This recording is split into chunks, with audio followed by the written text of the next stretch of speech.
Let's go ahead and get started. So, moving on to item one of our agenda, call to order. In accordance with the Open Public Meetings NJSA 10-4-6, adequate notification of this meeting has been provided by advertising in the Courier News and posting notice in the Board of Education Administrative Building and District Schools and filing notice with the Borough Clerk. I hereby call to order the regular public meeting Tuesday, July 15, 2025 in Lincoln Middle School Cafetorium, 400 Dunellen Avenue at 7 p.m. This meeting is broadcast live. For details, check www.dunellenschools.org. Moving on to item number 2 of our agenda, roll call. Mr. Pepe, could you please call the roll? Mr. Anderson? Mrs. Condit? Here. Ms. Ibach is not here. Dr. Gendrano? Present. Mrs. Howard? Present. Mr. Satnoy? Present. Ms. Schimpf is not here. Mrs. Shep? Present. And Mr. Walker? Here.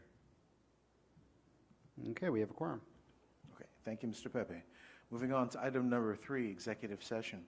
The Dunellen Board of Education will now adjourn into executive session to discuss items that fall within specific exceptions to the Open Public Meetings Act, see NJSA 10-4-12B. The confidential matters discussed by the board during this executive session include items related to individual privacy, collective bargaining agreements, and personnel. Any discussion that does not need to remain confidential will be made public as soon as it is practical. Minutes of the executive session will not be disclosed until the need for confidentiality no longer exists. All individuals who may be discussed in executive session have been adequately notified. Action will take place after the conclusion of the executive session. May I have a motion to move into executive session, please? Move to go to exec. Second. All those in favor? Aye. Opposed? Okay. We'll be back by around 7:30, right? 7:40-ish.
Okay, we are back. Moving on. Oh, first of all, may I have a motion, please, to come back into public?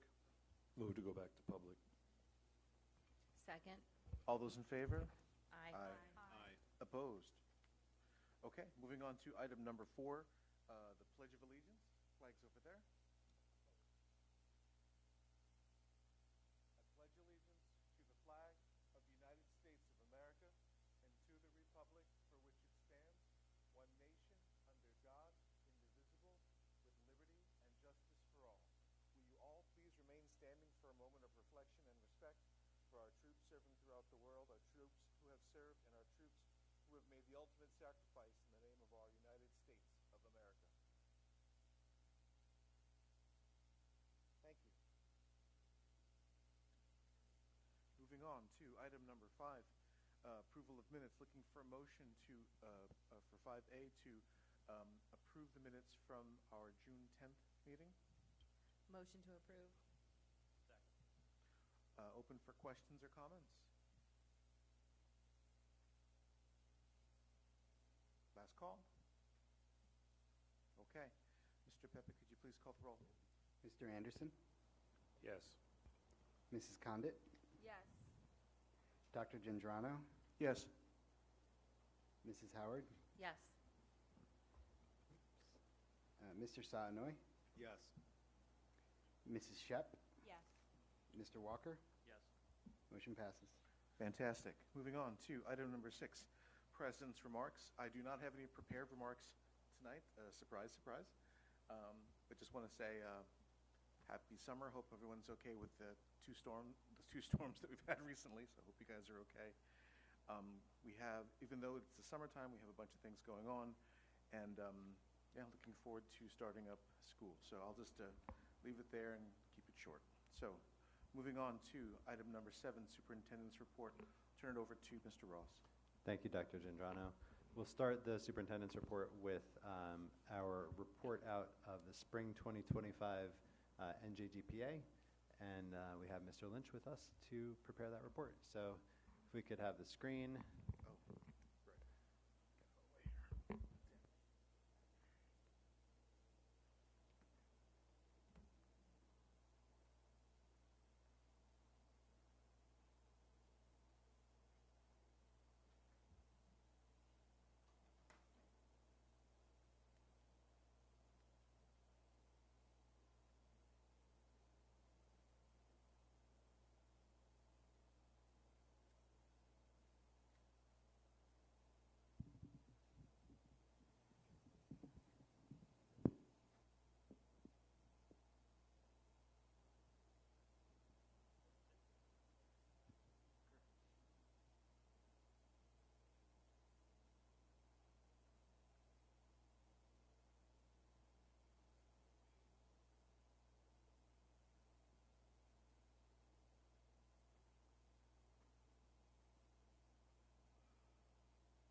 Good evening. I'm going to speak today about the NJGPA scores for our just finished junior class, so our class of 2026, and we'll kind of go through their scores on the ELA and math and the progress that has been made in those classes. So just a little general information for what the NJGPA is. It's kind of that next step from NJSLA that the students take in the earlier grades.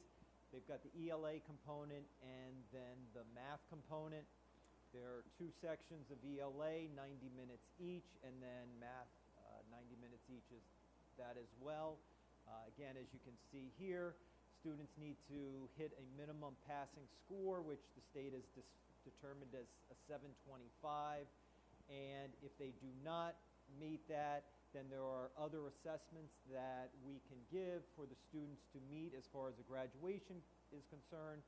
And then if they don't meet that, there's a portfolio assessment that is done in school for those students, which every year there's a number of students that we do this with. We send them into the county offices of the state, and they get approved from there. So for our NJGPA math scores from our 2025, so this is our class of 2026, you can see here that this year we moved ahead of the state as far as the graduation ready number is concerned. And then we have the breakdown as far as male, female, ethnicity. As you can see at the bottom, if there's the little star there, it just means that there's fewer than 10 students in that group. So to the state, you don't report that out as far as scores are concerned. I think one thing to make note of on this is the one at the bottom as far as the English language learner students, as far as math proficiency. We've got a good number of students that are graduation ready, which is fantastic, especially considering there is a lot of, it's not just knowing the numbers, there is a level of English knowledge in there. As we will see, it doesn't necessarily translate on the ELA side, but on the math side, the students did very well. The ELA scores, as we can see here, again, as the high school, we are above the state average. 84% of the students passed. We've got the male-female ethnicity breakdown, and as you can see down at the bottom, as far as the ELL learners are concerned, only 27% of them passed, but again, you're talking about any student that's in the 11th grade, unless they came to the school just that year, have to take the assessment, which is quite challenging. And what we find is, as they go through our program and are here a longer period of time, that number for the students does increase when we do the retakes. The students are given the opportunity to do a retake. We have students right now in a summer program because there is a summer administration, and then they will also retake it again in October, the start of their senior year. So when we just have a little chart here as far as the breakdown is concerned, comparing the class of 2025 who just graduated and the class of 2026. You do see the increase as far as a comparison is concerned between our students from the class of 2025 and our class of 2026. A comparison to what students achieved when they took 9th grade NJSLA as far as numbers are concerned. The 9th grade NJSLA math is a combination of our students who took Algebra 1 and Geometry, and so that goes from 12 to 62% on the ELA side, 45 to 84% in comparison between the 3 years in high school. So just to highlight some of what you just saw, we are above the state in the average score and the percentile, ELA and math, except for the average score. Proficiency in ELA went from 81 to 84%, and the increase from the last slide that we saw, the increase from ELA to math from 9th grade to 11th grade. The things that we have been working on and continue to work on is PLCs, professional learning communities for our teachers, as far as working together, setting goals, similar to SGOs that teachers have, setting these goals so that they identify standards that students need to work on and develop, and going from there. Teachers at the beginning of the year will look at the NJSLA scores and the evidence statements that we get from the state and go through those by departments and subject areas and work to identify those standards and areas for students to work on. Related assessments used for practices, as I mentioned before, the summer program that's going on now. We have after-school programs that do go on, and the professional development for staff that we do have. Breaking it down as far as ELA and math, One of the focuses that we continue to have is talking to the teachers about it's not in ELA, it's not just the English teachers who are working on these things. Many of the readings that are going on in these assessments are in the areas of science and social studies, so contributions from those areas as well to give texts and readings for the students in those classes as well to support what's going on in the English classes. And in the math classes, they've done a huge focus with the book Building Thinking Classrooms, trying to increase the student engagement, getting the students up out of their seats, working together. In a lot of the math classes that we have, there are whiteboards around the room so that the students are able to work together. In addition, this past school year, we bought desks where the students are able to write on the desks and work out problems there in groups. And so it helped to facilitate that student-centered activity as opposed to just the teacher showing the students everything that they need to do. Resources we continue to look at those, what teachers can use in the classroom, and the Prisms VR headsets, the virtual reality headsets that we got last year, the teachers continue to use to help students kind of understand some of these concepts that they've been going through. Questions? Comments?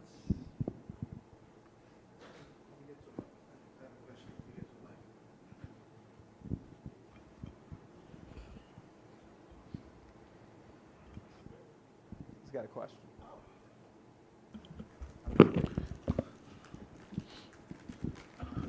Thank you, Mr. Lynch, for the presentation. I just wanted to ask one question. If you can go back a couple of slides, and you're talking about the state average, or was it 84 versus the 81 state average? I just was wondering, do we know, that's for the state, are there more, do we have percentages or comparisons with other like school districts or similar school districts? For this year, the state report cards have not come out. Okay. So all that information, state does it later in the school year as far as the school report card. Gotcha. So we don't have this year's information. Yeah, because I was going to say our students, a wide range of students across the state. So just wondering how we would fare against a similar district or similar kinds of students. I would hope better. Traditionally, those that are in our district factor group, we are in that area of where other schools are. Okay. Thank you. Okay. All right.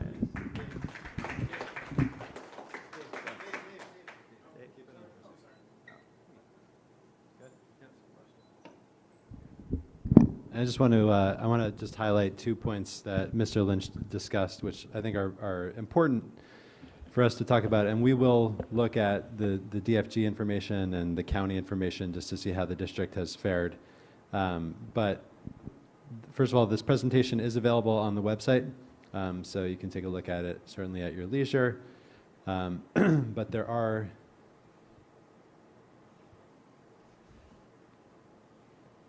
a couple of real quick things that I want to just point out as well.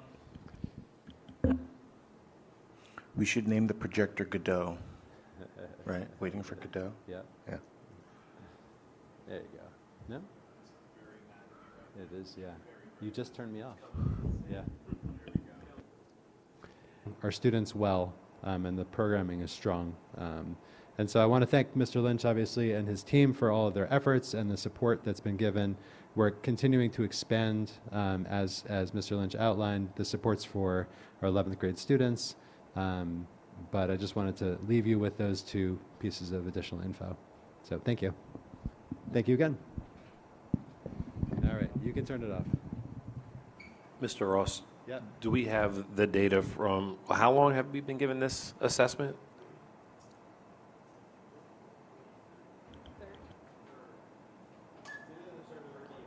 So we can't really tell if it's just a class or it's an actual trend, the growth yet, right? Until we have more data. Right, we have 3 years of data, right? With a small class, there's always going to be some variation. But yeah, I think, so in the presentation from last year, there would have been a year versus year comparison. So we certainly have all 3 years of data, and we could look at that. It's great either way, though, that we have this tremendous growth in mathematics. Yeah, thank you. Yeah, and then focusing on what you just highlighted, because I was pondering the question, is how can we leverage that to build more of the community, to show that the contributions, both on the school district side as well as the community side, is helping these students to get better, so that we can continue the momentum and build kind of that spirit that we've made some progress. We don't want to take the foot off the gas pedal, so to speak. Yeah. And use that as a leverage point to help build more momentum in that. Yeah, the academic outcomes is definitely a lagging indicator of district improvement. So it's always going to come after other improvements have been recognized internally. But we have preliminary NJSLA data for the spring. It's very good, especially in certain areas. Our NJGPA numbers are very good, and what we've tried to do, we had the slide that I created that's on the district website now, that's the notable achievements. We want to be able to do something like that for academic growth as well, and just continue to push that so that people can see it's not just that the schools they look better, that there's more programming, there's this or that, or there's a cool thing here. It's that the kids are also performing better, right? Their outputs are really improving. So. I had another item on there. Yeah, I'll get back to that. So Okay. while Mr. Sano is thinking, I did have one follow-up question. And thank you, Mr. Anderson, for pointing that out. So just the numbers I was speaking of. So it's great that we're beating the state average in changing from 2024 to 2025. But I thought that's a 20-something point jump, right? Is there but it was about a 3-point jump, I think, for ELA. I'm happy for the jumps, but just curious, is there something specific that we can maybe leverage from the math side to the ELA side? Yeah, Mr. Lynch mentioned the building thinking classrooms approach. Right. And just sort of the short version of that for everyone is, you think of a traditional high school math class as a teacher standing in front of the room talking and kids sort of taking notes sitting in rows. The flip of that is that students are really up and engaged in their learning. We've had all of the teachers really involved in this, and one teacher in particular has really taken the lead on this. And it is certainly not perfect by any means, but the idea is that when you engage in mathematics and when you engage in learning, you're going to do better. And we certainly know that at the elementary level, middle school and high school tends to be a little bit more traditional in terms of instructional practices, but that's changing. And it's clear that the thing that drives change among teachers is seeing positive outcomes, right? Whether it's you feel better in class, whether there's fewer behavioral issues, whether kids are using their phones less, whether you actually have state assessment data to show you. When you see outcomes like that, that's the type of thing that drives continued behavior in the positive direction. So that's what we're going to continue to work on. We'll continue to leverage the staff that's been really successful. Gotcha. Thank you. Yep. So that did partially answer the question that I had, because we made a significant investment in both professional development as well as some of the facilities improvements and other devices. So highlighting on that and strengthening on the investment to show where we've reaped the best benefits, and just kind of encourage that for our staff and teachers. Yeah, absolutely. Yeah, and I mean, we're very committed to teacher leadership, and this year's efforts, this coming year's efforts are very much just centered on that kind of staff leadership. Obviously, we've got our two new instructional coaches at the elementary level. We have a new interventionist at the middle school. We have our instructional coach at the high school. We'll continue all of the coaching that we've been doing through contracted service providers. And we're doing a train-the-trainer model for staff members at the elementary school on foundations, which is delivered pre-K to probably grade 4 or through grade 4, really by most classroom teachers.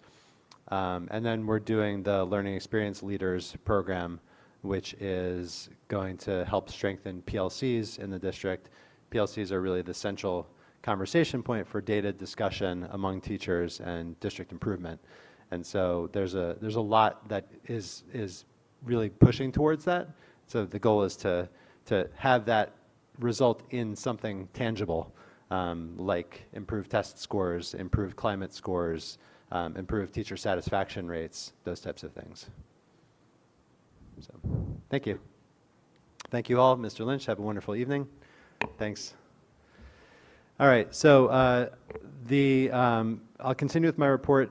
Just highlight there are 4 agenda changes from when the agenda was originally sent out. The staff list was updated with 1 additional new hire, which is Mr. Tobin, who is being recommended to become the next middle school principal. There is a sidebar with the Dunellen Administrators Association to create the salary for Mr. Tobin for next year, given that the contract with the DAA has expired. Our evaluation frameworks were added for next school year, and then there's also a submission. There's actually 2 agenda items related to a submission for the Water Infrastructure Improvement Grant, which is related to remediation of facilities from drinking water contamination through infrastructure improvements. So those are the last 2 agenda additions that are on the operations section. And board members, I sent out the agenda early this afternoon with those changes, but I just wanted to make sure the public was aware as well. So on the new hires front, we have, if you look at the staff list, we have a wide range of new hires. We have obviously Mr. Tobin. We're very excited to bring him on as the LMS principal. We have a new interventionist at Lincoln Middle School, Mary Joan Padovano, a new Spanish teacher at Dunellen High School and the middle school, Ingrid Dotegowski, bilingual school counselor, Scarlett Torres, 2 elementary staff members who were actually with the district as long-term leave replacements last year, Michelle Boudreau and Emma Erickson, K-5 instructional coach for math, Megan Higgins, a new art teacher at Faber, Sophia Brotons, a new music teacher, Nicole Ferguson, a new kindergarten teacher, Coral Hines, preschool teacher, Kiana Inoa, and then we have 3 new central office staff members that we're adding, a new accounts payable coordinator, Diana Di Carvalho, who begins next week, a new payroll and health benefits coordinator, Amabel Ramos, who started last week, and a new district security guard, Antoine Ferret, who will begin with the teachers at the end of August. So very excited for all these staff members. It's a great new slew of folks that we're bringing into the district. Dr. Gendrano mentioned the storms, obviously the storm on the 3rd, and then the one yesterday, pretty devastating to many areas of the town, and obviously some of the families who've been significantly affected. I do want to just thank the community for the patience that was shown to the district for not being able to open Faber on Monday due to the power issues. And I want to thank the PTO for their incredible support and the work that they've done, in this instance and certainly in others. And we have 2 GoFundMe pages that were shared out by the PTO leadership for the Docel and Fairchild families who were really significantly affected in the storm. And I do want to thank my facility staff and Ronnie Haynes, especially for his leadership in just trying to get things back up and running. Ronnie really, he pulled out probably all of the stops that he could have in order for us to get our power back for Tuesday. So I'm very grateful for him and the tireless effort of our team. I was on the phone with William last night at about 11 p.m. as he was walking through the building, just checking leaks and things like that. And that kind of dedication is just something that is hard to come by. So I appreciate that from our folks. We have summer programs that are now in their 2nd week. There are a wide range of programs being overseen by Abby Franklin, who is a middle school ENL teacher. She's been doing a wonderful job. We've got a lot of teachers who are involved and a lot of students. I know today was probably a hard day to get in, but I appreciate everyone who was able to make it in and all the communication and contact that we provided. I have two very cool items for special education that are worth sharing. We have two of our schools were accepted into a 3-year staff coaching program through the Department of Education called the New Jersey Inclusion Project, and this is for K-12 systemic change facilitation. So it's 3 years of direct staff coaching, and although the high school was not selected, they can participate in the professional learning academies, which is great. We also were accepted into the dispute resolution partnership with the Department of Ed, which is basically about trying to build systems that can be used to reduce the amount of formal dispute resolution. So trying to solve problems at the lowest level when they might arise between a parent with a concern and a child study team or the district or whatever that might be. So that's very exciting, and Dr. Santinella has done great to lead those initiatives, and we're excited to bring them on board.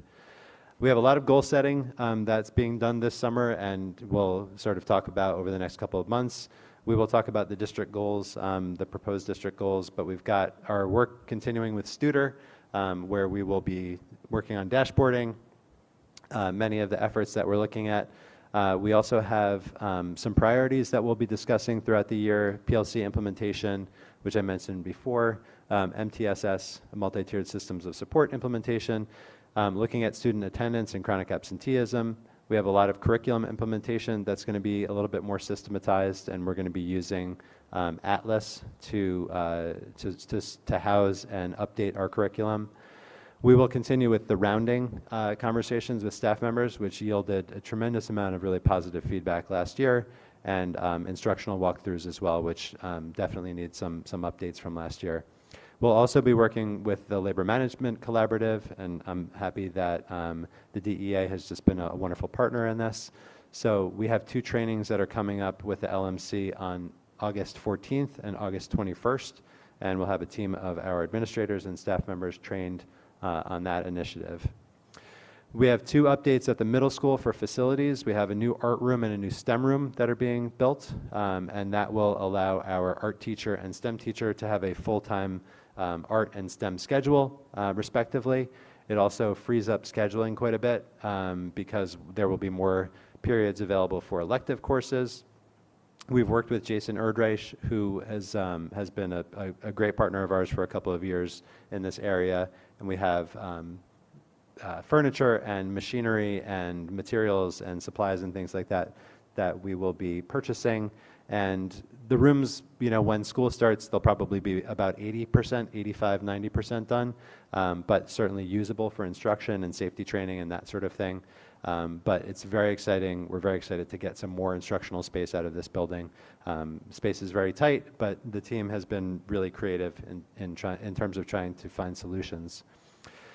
We have 2 bench donations that are on tonight's agenda and under operations. These benches are being donated by the Roberts family in honor of Gary Roberts, who's from the class of 1982. He played football and track and field and was a captain for both. He served as a substitute teacher and track coach for over 30 years in New Providence, where he won multiple state championships, and he also coached in Greenbrook, Bridgewater, and Hunterdon Central.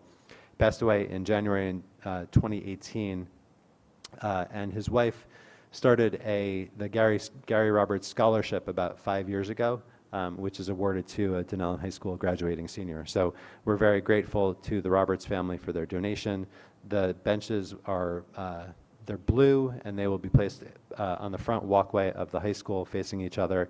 They've got a nice little monogram, insignia in honor of Mr. Roberts. On July 29th, district team is going to be presenting at the Department of Education's Teacher Climate and Culture Institute.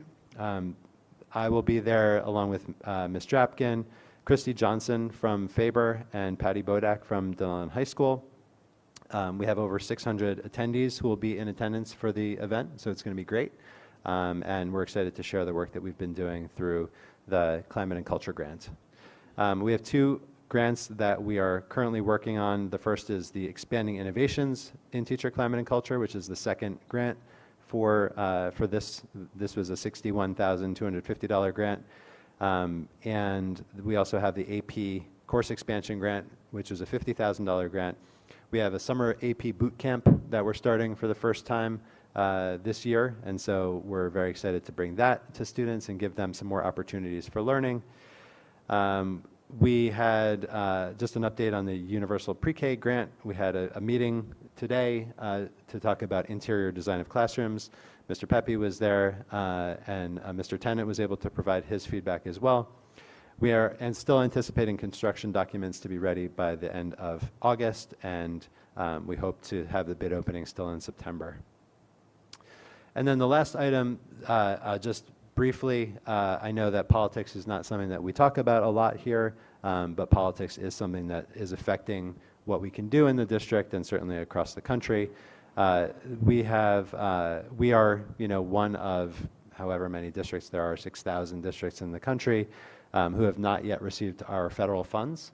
This is $140 million in federal funds just for New Jersey. And our projected total revenue from federal sources is $508,000. We always have been, school administrators are always told you've got to be conservative in your budgeting. You budget at 75 or 85%. And so we've budgeted pretty much at 75 or 80% of last year's allocation. But right now, the money that we have not yet received that we are expecting to receive and that we've allocated include $164,000 in Title I funds, $26,000 in Title II funds, about $34,000 in Title III funds, and $11,000 in Title IV funds. And that is in addition to about $270,000 in IDEA funds, which is allocated for students with special needs and their special education placements. So this is a really big problem in places where staff members are hired, full-time staff members are hired through the title grants. We don't do that in this district, which is fortunate because we can tell everyone who we expect to come back that they still have a job. But we have a lot of programming. We have parent education programs. We've got after-school programs. We've got summer programs that we are looking to support that we don't know whether we will be able to support them. So we're hopeful that all of this money will come through at some point, or at least a large percentage of it. But that's where we're at right now. And so I think it's just important to kind of share that with the public, share that with the board, that we're looking at about $500,000 right now in federal funds that we're still waiting on. So with that, I'll just move briefly to district goals for 25-26. And I share these with you just for review. These are going to be, I'm going to plan to recommend these for approval in August. Our 4 district goals, I am recommending that we keep them the same. We have the first 2 goals have been the same since I arrived in the district. Goal 3 modified a little bit last school year, and Goal 4 was new last school year. But I think we've still got work to do on all 4 of the goals. I've put the deliverables for June 2026 on there for your review, and we can put this up as an attachment. Dave, let's put this up as an attachment so it's on the website also. I'll share it with you. Just so that members of the public can see it. But essentially, Goal 1 is academic success and data use. Goal 2 is student wellness and school climate. Goal 3 is related to operational efficiency. Goal 4 is community engagement. And really, the deliverables have changed a little bit here and there because we implemented so much during the last school year. We've got different outcomes that we're expecting for this school year. But basically, the same focuses. Really not changing course on anything, trying to simplify, trying to focus, and so I leave these to you for your review, and then in August we can talk about formally adopting them. All right? Board members, any questions on any of those items? Okay, thank you. Dr. Gindrano? Thank you, Mr. Ross. And I did have one quick question. So with that projected $500,000 shortfall, like, how late is it? Or is it that we were expecting it hasn't arrived, or is it Yeah, something? the funds are, usually we find out what our allocation is sometime in June. They're supposed to be released July 1st. And so we haven't found out what our allocation is, and we don't know if the money is going to be released. So, Okay. Yeah. And we have about $500,000 that we were banking on for. yeah. Yeah. Yeah, in the budget presentation from last year, there's, I think it was 508,000 total. So that is what we are anticipating receiving. As time goes on, we'll see what happens with that, and obviously we'll have to shift course if we don't receive those funds or if those are significantly decreased. Understood. Okay. Okay, moving on to item 8, public comments, agenda items only. So the board invites public comment on agenda items only from members of our community in accordance with Board Policy 0167. Public comment sections are intended to provide an opportunity for members of the public to express themselves on school matters of community interest. The board and administration will be taking notes during public comment, but will not provide substantive responses to questions or concerns raised by individual speakers. If necessary, the superintendent may provide a brief response after the entire public comment period is completed. The board appreciates and welcomes feedback from the community, but is not at liberty to engage in a back-and-forth dialogue with members of the public during this portion of the meeting. Prior to making your public comment, please state your name and municipality. Please note that all statements must be directed to the presiding officer. Please come to the microphone at this time if you would like to make comments on agenda items only. Prior to beginning your comment, please state the agenda item you would like to comment on.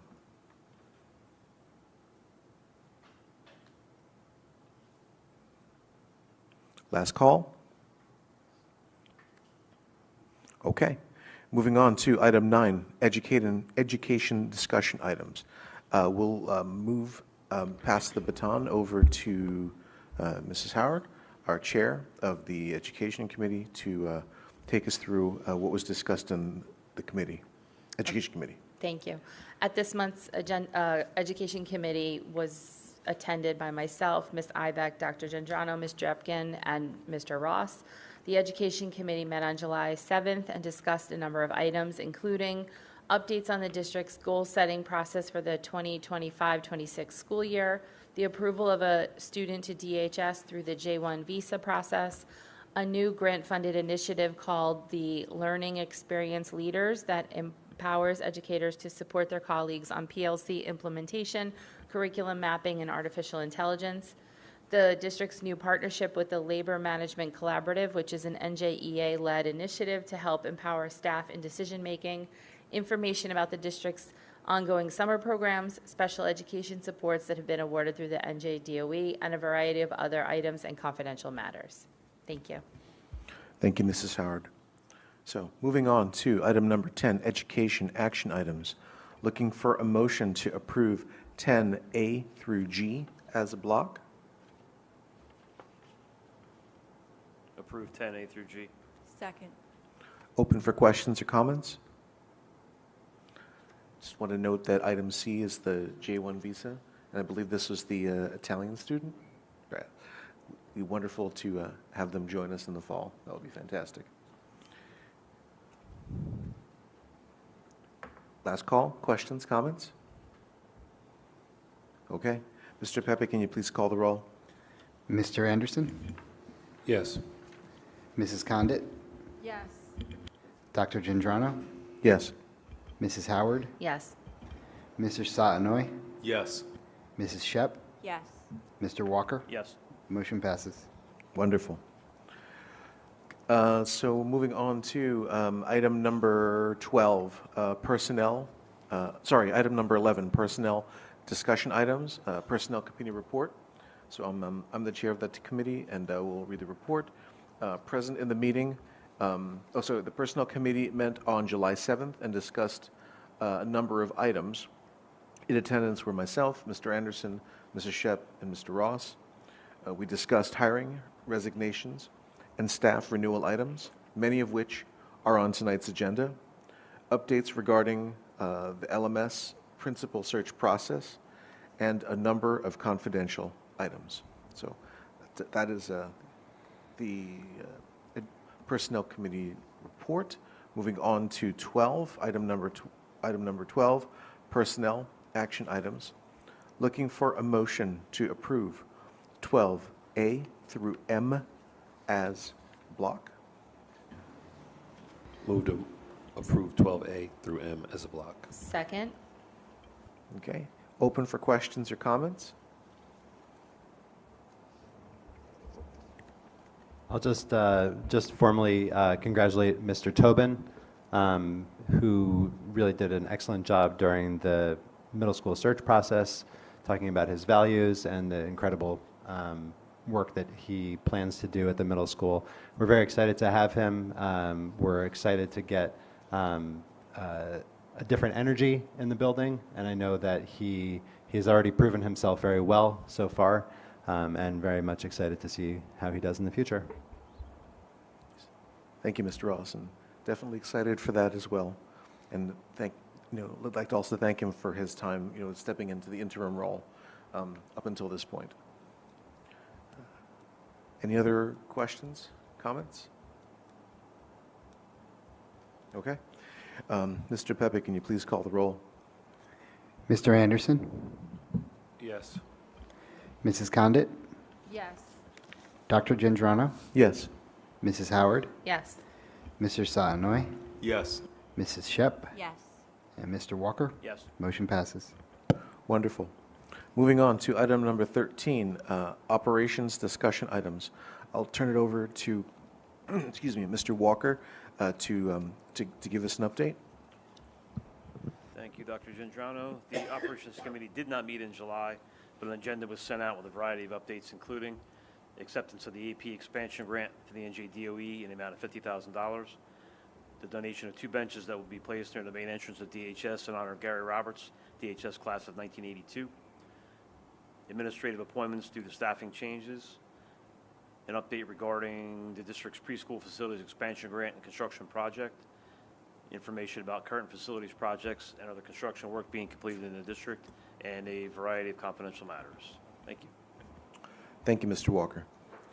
Okay, moving on to item number 14, operations action items. Looking for a motion to approve 14A through U as a block. Move to approve items A through U as a block. Second. Open for questions or comments? I'll just point out, item number Q is the bench that Mr. Ross had mentioned earlier and Mr. Walker had mentioned in the committee report.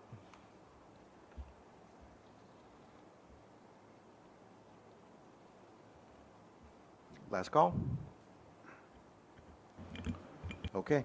Mr. Pepe, can you please call the roll? Mr. Anderson, Yes. Mrs. Condit, Yes. Dr. Gendrano, Yes.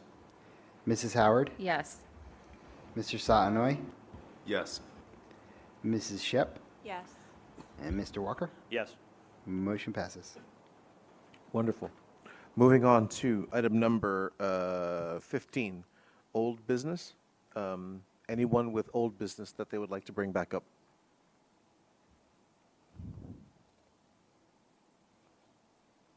Okay, I will just make my plug for School Board's workshop in October. Hope to see everybody there or who's able to join, even if it's for a day.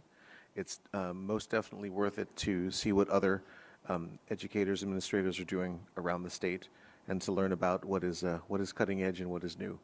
So I would highly encourage to go. I'm myself at this time planning to go for several days. So, and it doesn't hurt that it's in Atlantic City. So, any other old business? Yeah, previously brought up looking at federal grants to work with OEM and emergency management. The last couple of storms have indicated how our school district can play an essential role in supporting operations with OEM. So just wanted to see if Mr. Marenberg or anyone's looking into some of the grants or some coordination with the OEM. Yeah, so there's been a lot of coordination with OEM because we've been talking about reunification. And that is a county sheriff, OEM, DPD, county police initiative. So there have been a lot of those types of conversations. What I would say is that with the creation of the school safety plan and reunification plan, Mr. Marenberg has been a little stretched thin, but with Mr. Ferret coming on board, we anticipate that some of those more administrative security tasks are going to be accelerated. So I think that that's probably where we're looking, is into the fall. Thank you. You just want to keep it on the radar. Absolutely. Yep. And it's on the ops committee agenda. So we won't move it off until we've gotten some traction on it. So, Thank you. Yep. Mr. Ross, just following up on Mr. Satinoy's point there, with we just approved this evening, you said Mr. Ferret, for this, and I understand our SRO will also be starting. Will we get an opportunity to meet them at convocation or sooner? Or? Yep, absolutely. So, yeah, they will all be at convocation. We have to coordinate whether they will be there before convocation, a day before, or maybe starting with the first day of staff members, and then spending their day sort of acclimating. But we are working on completing the office space for the security guard and the SRO, who will be housed together. And Mr. Marenberg will have an office here as well. Mr. Marenberg will primarily be at Faber. But if anybody needs to change locations, the reason that we now have 3 individuals is that we can have coverage at every building. And certainly as well, if someone is absent, we always have at least 2 individuals who will be on site. So everyone needs training. Everybody needs to go for professional development. People are also entitled to take vacations, and sometimes people are sick. But having redundancy in that, in the sense of the number of personnel, has been very important in this conversation. So they'll definitely be introduced. I know that both Mr. Marenberg and Mr. Ferret will speak to each of the staffs during their first couple of days, so that they can introduce themselves to the new staff members especially, and then Mr. Ferret to all of the staff members, and everyone can get a sense of what their work will be. And so would we also get a chance to meet them on this separately? Oh, yeah, absolutely. Yeah. What we can do is probably in thinking about months where there's not a lot of other presentations, something like November. Certainly if you attend convocation, and you're all welcome to attend convocation, you can meet those gentlemen. But certainly in November, we could do a security presentation, as we did last year, and just talk about kind of initial findings, some of the work that we're focusing on, what we anticipate as our work to, for the year to accomplish. Okay. Yeah. Great. Thank you. Any other old business? Okay. Moving on to item number 16, new business. Any new business anyone would like to bring up? I did have one question. Of course, I have a question. Do we have any, are there any thoughts or any, for the new student representatives to the board? I need to speak with Mr. Lynch about it. I know that the class elections occur in the fall? So we don't yet have a senior class president. I see. So.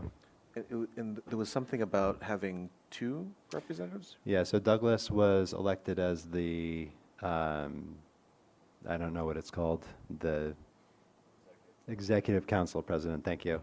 And so we have to determine whether we'll stick with 2, and whether and if we will be able to have Douglas back, and then who the senior class president would be.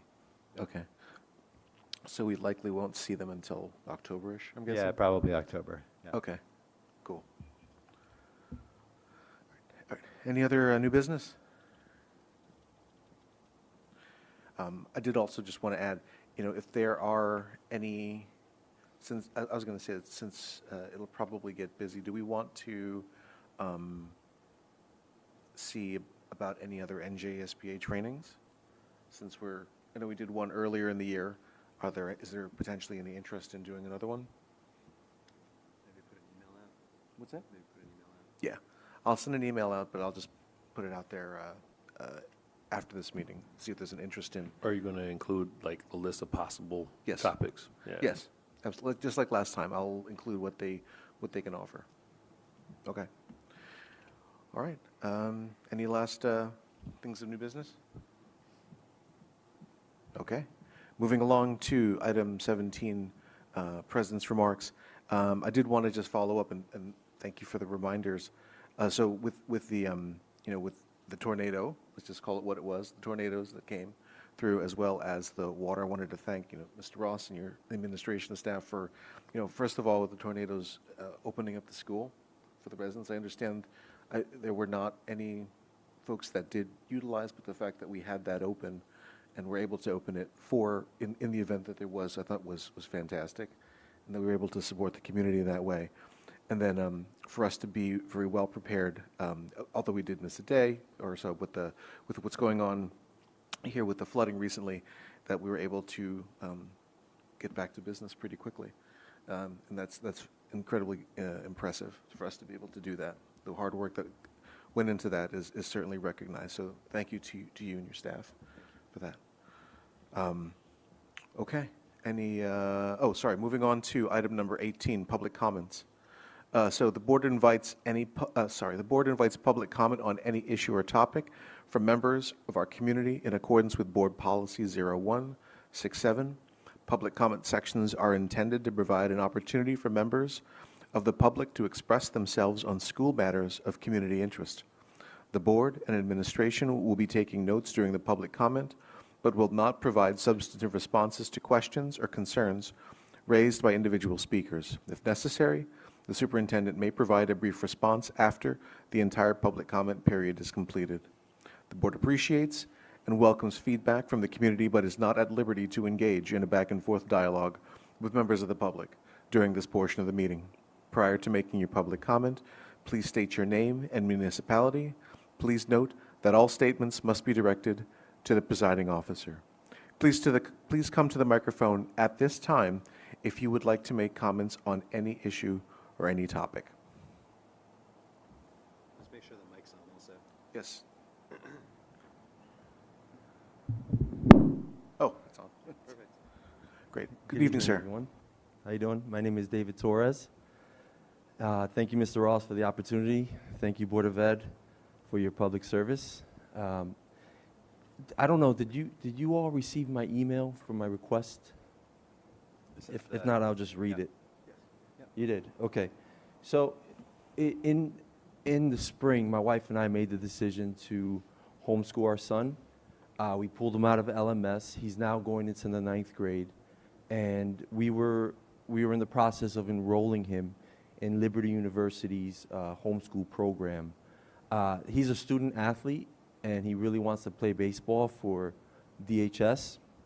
And we basically made the decision with thinking that he would be able to play for the public school system because our neighbor was attending a magnet school in Piscataway and was still able to play for Dunellen High School. So we didn't think it would be a problem, but apparently there is a policy in place that says specifically homeschool students cannot play for their district. So I'm just here to publicly, for the record, to make a request that the Board of Ed would revisit this policy and possibly change it so that my son David can be homeschooled, possibly 1 or 2 years, because we do want him to experience the high school, right? We do want him to experience high school, but he's just not ready. And I think that he has a pretty good future in sports, and many other coaches have expressed that, but he's just not ready for the environment, So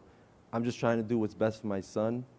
If you guys I would really appreciate, if you could revisit that policy that says that homeschool students cannot play for the public school system. That's all I have. Thank you. Thank you, Mr. Torres. Thank you.